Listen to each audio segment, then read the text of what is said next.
मनसे नेते संदीप देशपांडे बोलतात, थेट जाऊया. ते झालंय, ते हिंदीचा एक शेर आहे, तेच चालू आहे जे शिवसेना उभाटाकडनं चालू आहे.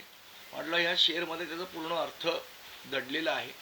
तो हिंदीतला शेर असा आहे, नजरबाज ने नजर को देखकर नजर से क्या इशारा, नजर नजर का खेल है यारो, नजर नजर ही ने समजा. हे सगळं दुरून डोंगर साजरे आहेत. ह्याच्यामध्ये कुठलेही ठोस कुठला प्रस्ताव आम्हाला आलेला नाही. ज्या दिवशी येईल त्या दिवशी निश्चितपणे सन्माननीय राजसाहेब ठाकरे योग्य तो निर्णय त्याच्यावर घेतील.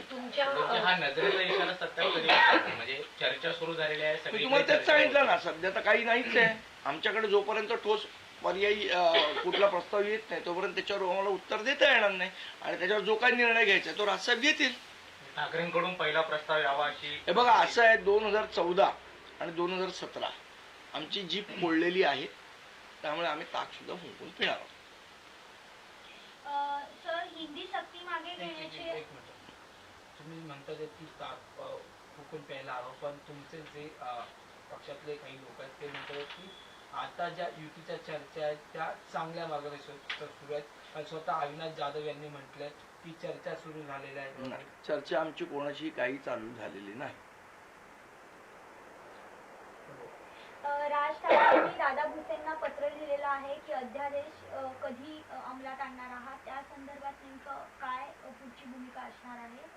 नाही, असं आहे की सरकारने घोषणा केलेली होती की हिंदीची सक्ती आम्ही मागे घेतली आहे म्हणून.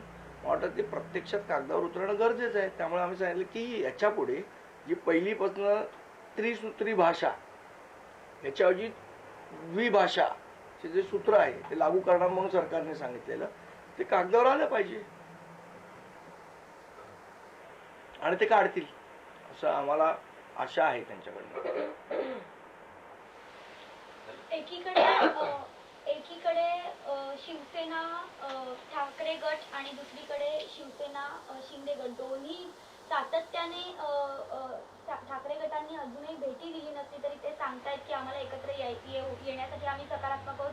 तर शिंदे गटाच्या काही नेत्यांची सातत्याने होणारी राज ठाकरेंना भेट एक कुठेतरी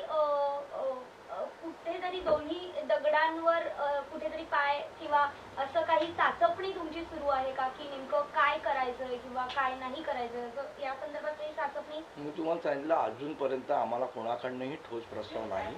ज्यावेळी तो प्रस्ताव येईल त्यावेळी त्याच्यावर योग्य तो निर्णय राजसाहेब ठाकरे घेतील.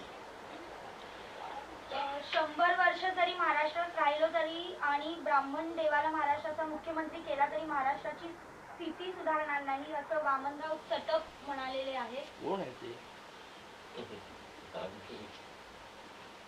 कोण आहे?